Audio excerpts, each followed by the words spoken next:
मान रहे हैं अस्सलाम वालेकुम। आज इस वीडियो के अंदर जो हम लोग टैग जिक्र करने वाले हैं, ठीक है, वो आपका इमेज का टैग है। सिंपली HTML के अंदर जो आप लोग यूज़ करते हो।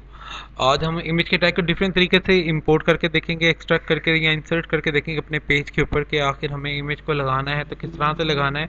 अगर डिफरेंट लोकेशन पे भी उसे रख के देखेंगे, अगर तो हमारे जहाँ पे वेब पेज पड़ा है उसी लोकेशन पे हमारी इमेज पड़ी है तो वो फिर किस तरह से लगानी है। अगर किसी और फोल्डर में पड़ी हुई है तो उसका एड्रेस किस तरह से हमने यहाँ पे अपने सोर्स में मेंशन करना है, या किसी सर्वर में किसी और वेबसाइट पर कोई इमेज पड़ी हुई है उसको उठा के अपनी वेबसाइट पे दिखाना है तो वो किस तरह से हम लोग दिखा सकते हैं। ठीक है, और साथ ही साथ एंकर टैग के अंदर भी हम लोग अपनी इमेज को इंसर्ट करके देखेंगे कि ताकि अगर कोई इमेज पे क्लिक करे और हम चाहते हैं कि इस इमेज पे क्लिक करने के बाद कोई नया पेज ओपन हो जाए तो वो किस तरह से ओपन होगा। ठीक है, तो इस तरह से एंकर टैग की भी आपकी प्रैक्टिस हो जाएगी और इंशाल्लाह मज़ीद एंकर टैग के बारे में भी हम लोग बाद में डिटेल से भी पढ़ेंगे। ठीक है, चलें स्टार्ट करते हैं।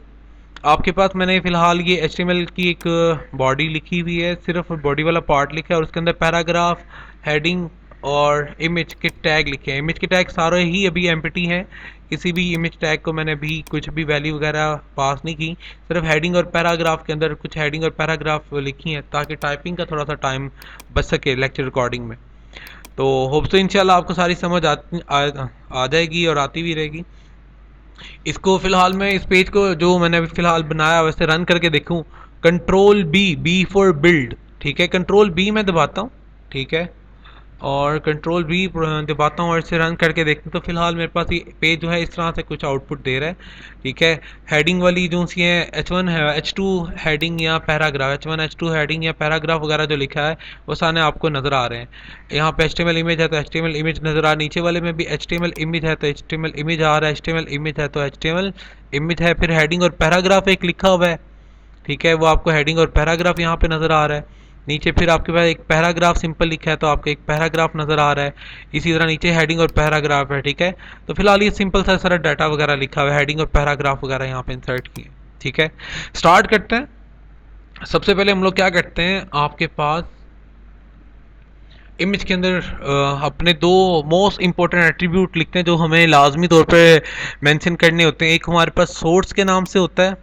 ठीक है, SCR ना लिखिएगा। ठीक है, मोस्टली दोस्त जो होते हैं वो गलती कर देते हैं, SCR लिख देते हैं जो बिगनर लेवल के हैं, जो स्टार्ट कर रहे हैं। ठीक है, अभी इनको एब्रीवेशन और उनको छोटे स्पेल याद नहीं है तो वो छोटी छोटी मिस्टेक कर देते हैं, तो आपको याद रखना है SRC। ठीक है, SRC आपको मेंशन करना। दूसरा ALT अल्टरनेटिव के नाम से। ठीक है, ये टैब आप सॉरी टैग कह रहा हूँ, एट्रीब्यूट आप लोगों ने लिख लेना।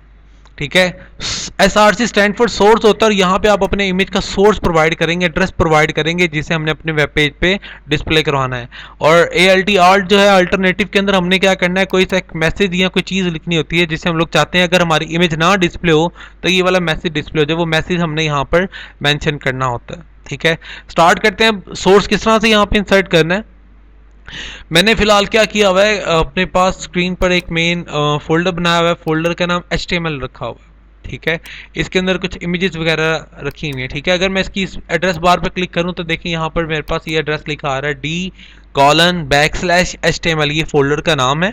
ठीक है, पहले आपने उस फोल्डर में अपने मतलूबा फोल्डर में आ जाना है। ठीक है, यहीं पे मैंने सारे HTML की अपनी फाइल्स भी रखी हुई हैं और इमेजेस वगैरह कुछ बाहर मेन पे भी आपको अगर नज़र आ रही हैं, 3 रखी हुई हैं वन के नाम से। डिफरेंट फॉर्मेट हैं, PNG, JPG और GIF के नाम से। और कुछ इस फोल्डर के अंदर मजीद एक फोल्डर है HTML इमेजेस के नाम से। ठीक है, बहुत सी मैंने इमेजेस ये वगैरह यहाँ पे भी रखी हुई हैं, तो हम लोग देखते हैं कि किस तरह से चलेंगी। ठीक है, फिल वक्त हम लोग जो यहाँ आपके पास फाइल में चला के दिखा रहा हूँ बना के रखी हुई है वो ये है HTML इमेज वाली। तो जहाँ पे मेरी फाइल पड़ी है वहीं पे भी इमेजेस रखी हुई है मैंने, इनको भी हम इंसर्ट करना का तरीका देखेंगे कि फाइल और इमेज एक ही जगह पड़ी हो तो फिर किस तरह से इंसर्ट करना है।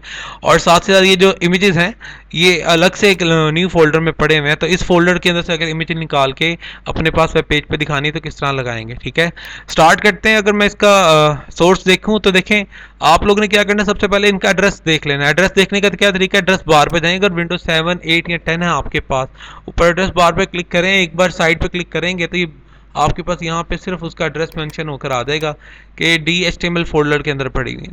ठीक है, तो आपको क्या करना है, अपना सबसे पहले ये एड्रेस यहाँ पे अपनी फाइल के अंदर लाकर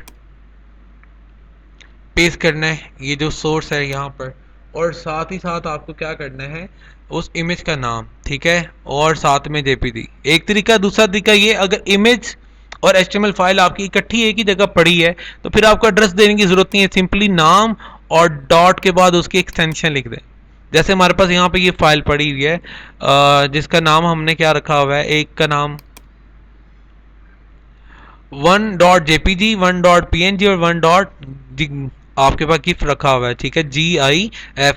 तो मैं इन तीन फाइलों को पहले लगा के देखता हूँ, क्योंकि ये मेरे पास फाइल के साथ ही पड़ी हुई है इसलिए इनका एड्रेस देना ज़रूरी नहीं है, ठीक है। आपको ब्राउज़र ऑटोमेटिकली क्या कर लेगा, इंटरप्रेट करके आपके पास स्क्रीन पर दिखा देगा, ठीक है। तो जैसे मैंने यहाँ पे 1.jpg लिखा है और नीचे वाले मैं इमेज टैग के अंदर अगर दूसरी अपनी इमेज लगा दूँ, अपनी PNG वाली, और इससे नीचे वाले इमेज टैग के अंदर मैं अपनी तीसरी इमेज लगा दूं गिफ वाली, ठीक है।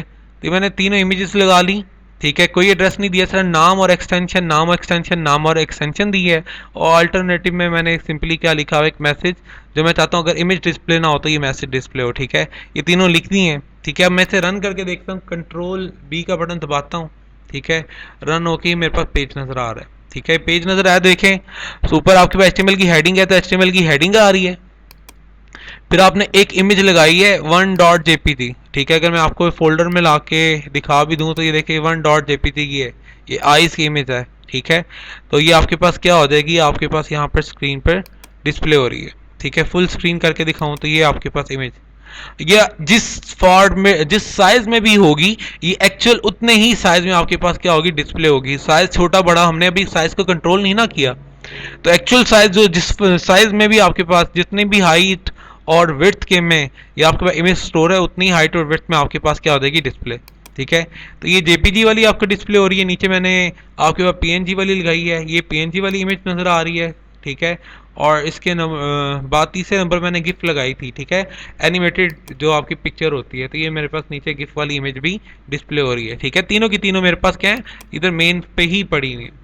ये आपके पास गिफ वाली अगर डबल क्लिक करके इसे ओपन करके दिखाऊं, ठीक है। गिफ जो होता है एक एनिमेटेड पिक्चर फॉर्मेट है जो आपके पास क्या करता है, मूवी की तरह का एक फॉर्मेट होता है जिसमें साउंड के अलावा क्या होती है, कुछ पिक्चर को मर्ज करके एक पिक्चर बनाई होती है और मूविंग पिक्चर होती है।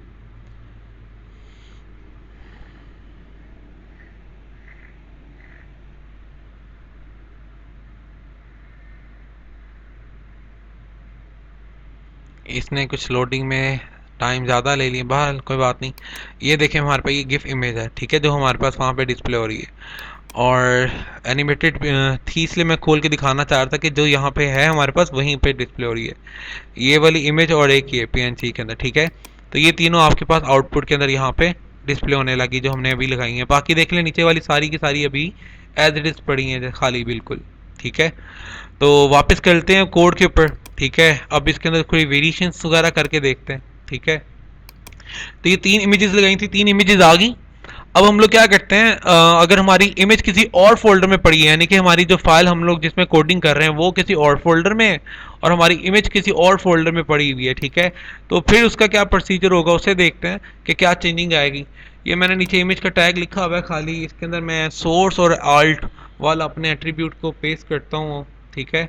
ये मैंने सोर्स और आल्ट वाले को पेस्ट कर दिया और अब हम लोग सोर्स के अंदर क्या करेंगे, इसका एड्रेस लिखेंगे। एड्रेस किस तरह से लिखना है, आपने अपनी एग्जैक्ट लोकेशन पे चले जाना जिस तरह अभी मैं बता रहा था आपको। जैसे मेरे पास इस वक्त यहाँ पे काफ़ी ज़्यादा इमेजेस हैं, मैं इन इमेजेस में से कोई इमेज लगाना चाहता हूँ। तो जहाँ पे भी अपने उस फोल्डर में आ जाएं, साइड पे एड्रेस बार में, ऊपर एड्रेस बार में यहाँ पे क्लिक करेंगे साइड पर, तो आपके पास ये एड्रेस लिखा आ जाएगा कि डी है, HTML है और HTML के अंदर HTML इमेज, ये आपकी लोकेशन है। और ये नीचे जो आपके पास फाइल के नाम और उनकी एक्सटेंशन लिखी है, इनमें से कोई एक फाइल को यहाँ पे क्या करें, पेस्ट कर देते हैं हम लोग, ठीक है। तो मैंने आपके पास क्या किया है, डी ड्राइव में HTML फोल्डर के अंदर जो HTML इमेजेस वाला है, ठीक है, वेरीफाई भी मैं आपको साथ साथ ही करा देता हूँ, ठीक है। ये आपका एड्रेस और ये आपका कोड, ठीक है। तो ये देखें आपके पास ये कहाँ पे है, डी ड्राइव में HTML फोल्डर के अंदर HTML इमेजेस के अंदर है।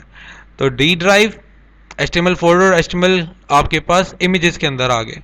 और यहाँ तो मैंने कौन सी वाली इमेज लगाई है, 1.gif वाली। 1.gif वाली कौन सी, ये आपके पास 1.gif है, ये वाली इमेज का एड्रेस मैंने पास किया है इसे यहाँ पर, ठीक है। और इसे अब हम लोग रन करके देखते हैं क्या।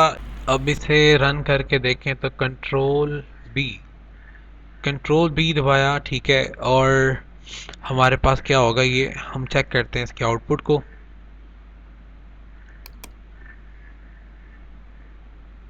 तो ये देखिए हमारे पास दूसरे फोल्डर से भी इमेज निकल के यहाँ पे नज़र आ रही है, ठीक है। और इस बार हमने चेंजिंग बस क्या की, इस बार हमने जहाँ पे हमारी फाइल पड़ी थी उसके अंदर, उस फोल्डर के अंदर एक फोल्डर बना के इमेजेस रखी थी, तो हमें क्या करना पड़ेगा, उसका एग्जैक्ट कंप्लीट पाथ पास करना पड़ेगा, ठीक है, जो भी इसका पाथ था, ठीक है।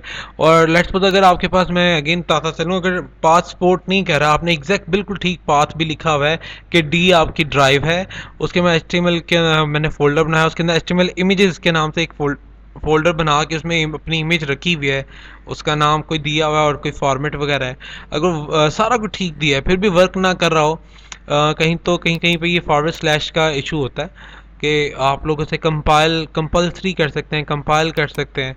और किस तरह से कि जितनी भी बैक स्लैश आपके एड्रेसेस में लिखी हैं उनकी जगह आप फॉरवर्ड स्लैश डाल दें और कंट्रोल बी करें और रन करें, ठीक है। तो ये मैंने कंट्रोल भी रन किया और मैं देखता हूँ क्या मेरी इमेज पे कोई इफेक्ट तो नहीं आया। तो देखें अभी भी आपको ये अपनी इमेज वाली नज़र आ रही है, ठीक है, इमेज इन अनदर फोल्डर में से। तो ये आपके पास कंपल्सरी रूप पे फिर क्या करता है, वर्क करता है अगर आपकी इमेज को सपोर्ट ना कर रहा हो, ठीक है। नेक्स्ट मूव करते हैं। अब नेक्स्ट हम लोग क्या करते हैं कि अपना एड्रेस गलत पास कर देते हैं, या सपोज कर लेते हैं कि लेट्स सपोज मैंने इमेज लगाई तो हुई है या और जिस फोल्डर में रखी है वो इमेज वहाँ पे पड़ी भी हुई है, लेकिन वो गुजरने के साथ मैंने क्या किया, उस इमेज को डिलीट कर दिया। या दूसरी पॉसिबिलिटी कि मैंने इमेज का एड्रेस पास जो पाथ लिखा है, एड्रेस लिखा है, वो गलत लिख दिया, फिर क्या होगा, ठीक है। मैं क्या करता हूँ, आपके पास, ठीक है, नीचे आ जाते हैं, नीचे आके हम लोग अपना इमेज के टैग के अंदर सोर्स और आल्ट वाला एट्रीब्यूट लिखते हैं, और सोर्स के अंदर मैं जो इस बार एड्रेस दे रहा हूँ गलत दे देता हूँ, ठीक है। अगर मैं आपको चेक करवाऊँ तो ये मेरे पास फोल्डर, और इस फोल्डर के अंदर मैंने देखें क्या किया हुआ है, हमारे पास डी ड्राइव है, ठीक है, डी ड्राइव के अंदर HTML फोल्डर और उसके अंदर HTML इमेज का ये फोल्डर आ गया। इस फोल्डर के अंदर फर्दर मेरे पास कोई भी और फोल्डर नहीं है, ठीक है। अगर आप गौर से देखें तो कोई यहाँ पे फोल्डर नहीं, सिर्फ फाइल्स पड़ी हैं, PNG फाइल्स पड़ी हैं, JPG फाइल है, गिफ फाइल्स पड़ी हैं। लेकिन मैं यहाँ पे एड्रेस में क्या लिख रहा हूँ, डी के अंदर HTML फोल्डर, HTML के अंदर HTML इमेजेस नाम वाला फोल्डर, जो कि हाँ ये सारा एड्रेस ठीक है, डी HTML इमेजेस, और अंदर मैंने क्या किया, एक नया फोल्डर का नाम लिख दिया टू, और उसके अंदर से टू डॉट गिफ फाइल को उठा रहा हूँ। यहाँ चले मैं इसको भी शॉर्ट कर देता हूँ, मैं यहाँ पे डायरेक्ट टू और गिफ लिख देता हूँ। एड्रेस मैंने क्या कर दिया, गलत कर दिया, डी ड्राइव के अंदर, ठीक है। डी ड्राइव में देखो तो यहाँ पे डी ड्राइव के अंदर आते ही, ठीक है, अगर इससे भी बाहर आ दूँ, माई कंप्यूटर के अंदर ये डी ड्राइव, तो डी ड्राइव में यहाँ पे मेरे पास देखें तो टू डॉट गिफ नाम की कोई फाइल, कोई भी यहाँ पे टू डॉट गिफ नाम की फाइल नहीं पड़ी, यानी कि गलत नाम कह लो या गलत एड्रेस हो, तो फिर क्या होगा, ठीक है। आप लोग कंट्रोल बी प्रेस करें, रन करके देखें तो आपको यहाँ पे क्या होगा, आउटपुट के अंदर इमेज नज़र ही नहीं आएगी, ठीक है। ये पहली इमेज इज गिफ, ठीक है, ये देखें ऊपर मेरे पास पैराग्राफ में लिखा है, if the browser can not find the image it will display the alternate text, और यहाँ पे भी देखिए आउटपुट में, if a browser can not find the image it will display the alternate text. नीचे मैंने इमेज का टैग लगाया जिसकी वजह से यहाँ पे छोटी सी इमेज नज़र आ रही है, क्योंकि सोर्स मैंने गलत दिया, इसलिए हाँ यहाँ वो क्या कह रहा है, सोर्स से इमेज कोई भी लाकर डिस्प्ले के करवाने के लायक नहीं रहा या कैपेबल नहीं है, तो उसके बरक्स वो क्या करता है, फिर आल्टर के अंदर आपने जो टेक्स्ट लिखा होता है, ठीक है, यहाँ पे जैसे मेरे पास टेक्स्ट लिखा हुआ है एनिमेटेड इमेज, वो एज इट इज़ वो टेक्स्ट को डिस्प्ले करा देता है। अगर मैं इस टेक्स्ट को चेंज करूँ, यहाँ पे क्या लिख दूँ, अल्फा IT ट्यूटर, और इसको मैं रन करूँ, ठीक है, रन हुआ, नई टैब ओपन हुई, आउटपुट डिस्प्ले हुई, तो देखिए यहाँ पे अब क्या लिखा नज़र आ रहा है, हमें अल्फा IT ट्यूटर लिखा नज़र आ रहा है, ठीक है। तो जब एड्रेस गलत होता है, या कह लें कि आपकी इमेज वहाँ से जहाँ पे पड़ी है वहाँ से डिलीट हो चुकी होती है, तो क्या करता है, सोर्स से अगर उसे डाटा ना मिल पा रहा हो तो वो आल्टर के अंदर जो टेक्स्ट लिखा होता है उस टेक्स्ट को स्क्रीन पर डिस्प्ले करवा देता है, ठीक है। तो ये तो था इमेज को डिफरेंट फोल्डर से उठा के लगाने का तरीका, या जहाँ पे फाइल पड़ी है वहीं पे इमेज रखी हो तो उसे लगाने का तरीका। ठीक है, अब हम इस इमेज को कंट्रोल करना भी देखते हैं कि यार हमारे पास इमेज कोई साइज बड़े साइज की है, कोई छोटे साइज की, कोई मुनज़्ज़म तरीका नज़र नहीं आ रहा। मैं चाहता हूँ सारी इमेजेस एक ही साइज की नज़र आए। तो उसके लिए आपको क्या करना होगा, फर्दर इसके अंदर अपने एट्रीब्यूट्स को यूज़ करना होगा। इसको मैं ज़रा सेट कर लूँ, और ये इमेज का टैग लगा, इमेज का अपना टैग लगाया, उसके अंदर सोर्स नाम का एट्रीब्यूट यूज़ किया और आल्ट का, और इस सोर्स में मैंने कोई इमेज का एड्रेस भी दे दिया DHTML, और HTML के अंदर से jpg1.jpg फाइल है ये मेरे पास यहाँ पे पड़ी हुई है।